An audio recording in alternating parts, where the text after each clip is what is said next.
forget to subscribe.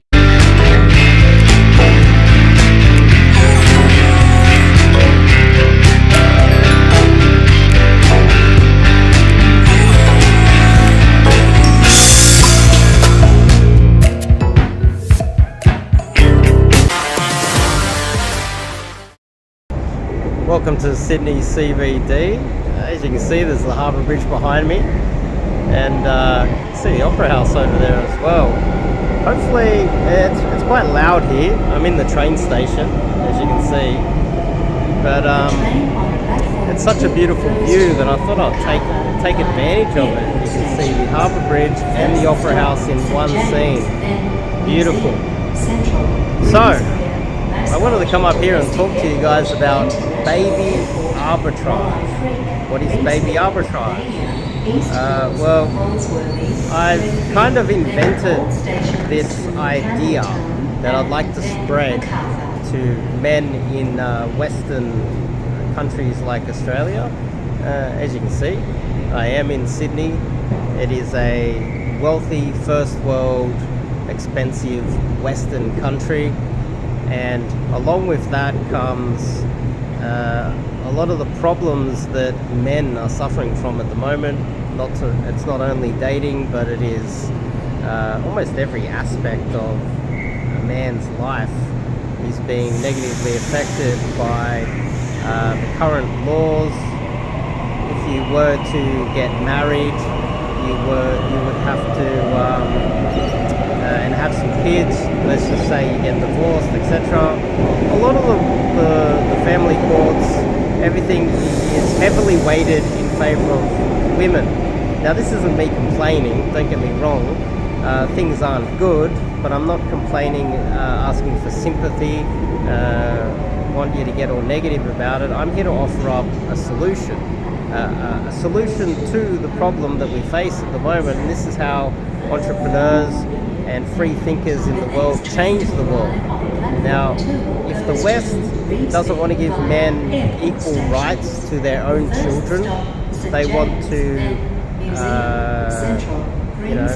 heavily weight the court system to negatively affect men, not only when it comes to having access to their own children, which happens almost all the time, but on top of that, this Harbour Bridge behind us was built by men, was designed by men.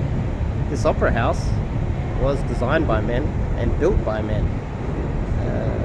The Western society was built by men, defended by men. 99% of all deaths in wars to defend the West were men.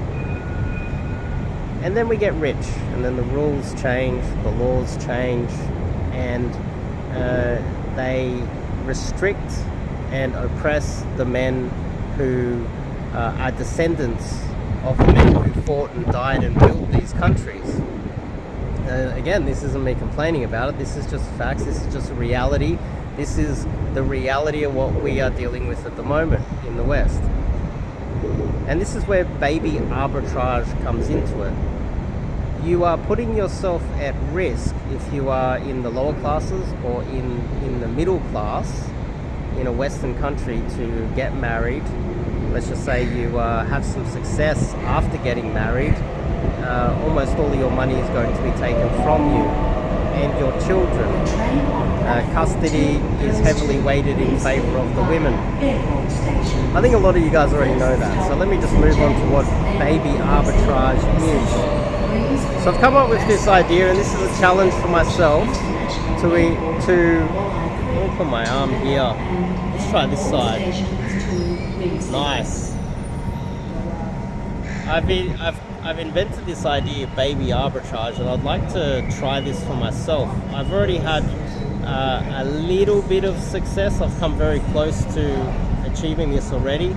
But the basic premise is you go to countries where the court systems do not heavily oppress men. Usually these are developing countries that need to rely on men to build the country, defend the country, and uphold the economy. So therefore those men are given more rights during the developing stage of any country. So Western men can still go from these developed, somewhat collapsing Western societies that have become overly regulated and oppressing men, and move to a developing country that still gives men rights over their own children and rights over their own funds, etc. And what you do is you find yourself a girl over there where you do have a lot more leverage than you would in the West. You do have laws that are not only equal, but maybe instead of being heavily weighted in favor of the women, they might be heavily weighted in favor of the men. And you find yourself a girl over there who, likes you, best case scenario, wants to fall in love with you, and you have children with her abroad. And this is why it's called baby arbitrage, because what you're doing is you're utilizing the currency arbitrage between the wealth of your nation and the power of your currency to support your children abroad. We can go a lot more deeper into that. That's the most simplistic way of putting it. But also, if you want to mix geopolitics into it, you select a country that is developing and is, the best way to coin the term, a rookie, a country that could possibly be a developed first world country in the first place. In the future, keep in mind, countries like the United States and Australia and Canada, we imported so many immigrants over the course of the last 50 years, where those immigrants chose a country that was rising, and they benefited from the wealth of that nation growing over time. They moved to a country, or couldn't even speak the language, and managed to become rich themselves. Now, you can now, right at the pinnacle, we're at the peak of Western civilization, and civilization is about to start collapsing. Civilization, this isn't even, I don't even think this is 50-50. This is like 90% probability that the West is going to collapse. I can't exactly give you a time frame on it, but there are some up-and-coming developing nations that respect men, and intelligent men like yourself that, well, if you're watching my channel, you have to be intelligent, right?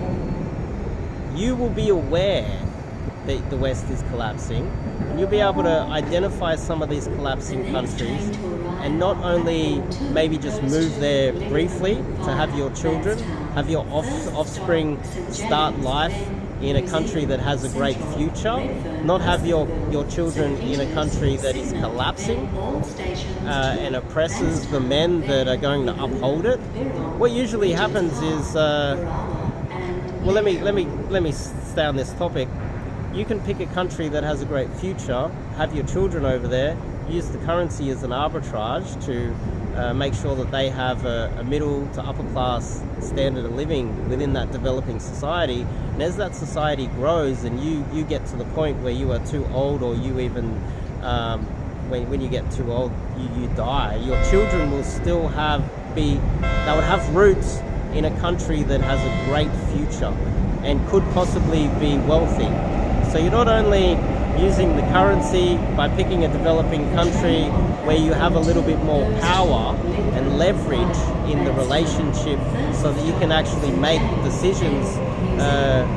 We don't want to talk about what they're doing to children in the United States at the moment, but there's some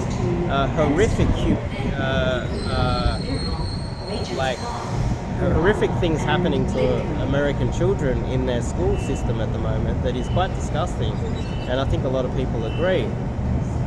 Yet you can find another country that won't do that to your children, and you can use currency arbitrage to make sure they have a good standard of living. You can have say in how they're brought up, because you'll have a lot more leverage and you won't be living in an oppressed system that oppresses you as a man and takes away your rights. And on top of that, what you can do is in the future maybe you can move over there as that country starts to move up, but you need to pick correctly. You need to pick a good country that has a future.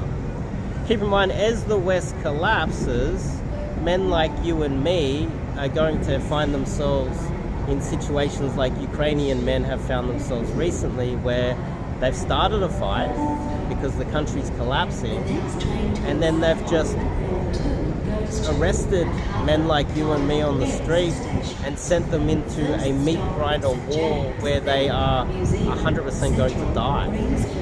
I think almost 500,000 Ukrainian men have been literally slaughtered over there, defending a country that has engaged in a war with a behemoth twice their size, 10 times their size. Now, countries like mine, Australia, we're starting wars with China, a country 20 times our size. If I have children here, there's a very good chance that they could end up in that meat grinder in the future. So smart men like myself and you are now looking for other countries where we can become immigrants, because this is the natural cycle of how the world works. Countries rise and countries fall. The smart men get out early. The dumb men stay there and end up getting churned up into the meat grinder. And their children end up suffering the consequences of the bad decisions of their fathers. And so as a man in 2023, 2024, you need to start looking at the geopolitical landscape, not only the things that are right in front of your eyes, the oppression that you and me are suffering from in the West, but you need to start thinking, how are your children going to survive in the ever-changing environment out there? And I'd say baby arbitrage, which although I've invented that term, it can't be that, it might be a novel idea. I've never heard it anywhere else. Baby arbitrage. I've Googled it. I don't think anyone's thought of this. I think a lot of feminists might dislike it and I might get some hate from Western people who still believe the West is great and haven't caught up to the facts that the West is collapsing and dying in front of their own eyes. So I got a blog post on my website. I might link it below. I might put it in the description. You can have a little bit more of a read. But the basic premise is this. You find yourself a girl in a country, you have to understand a little bit about geopolitics. That's where I come in.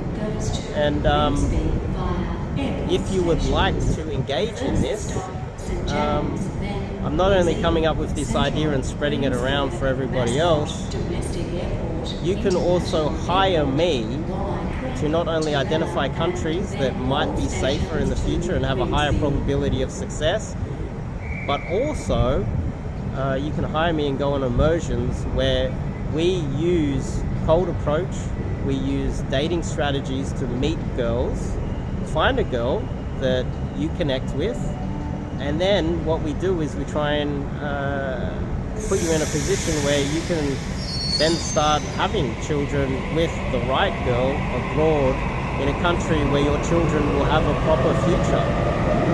Top link in the description. Go to my website, One Man's Life Mission, if you want to learn some cold approach coaching, regardless of whether you want to get engaged in baby arbitrage or not. And I'll see you guys in the next video.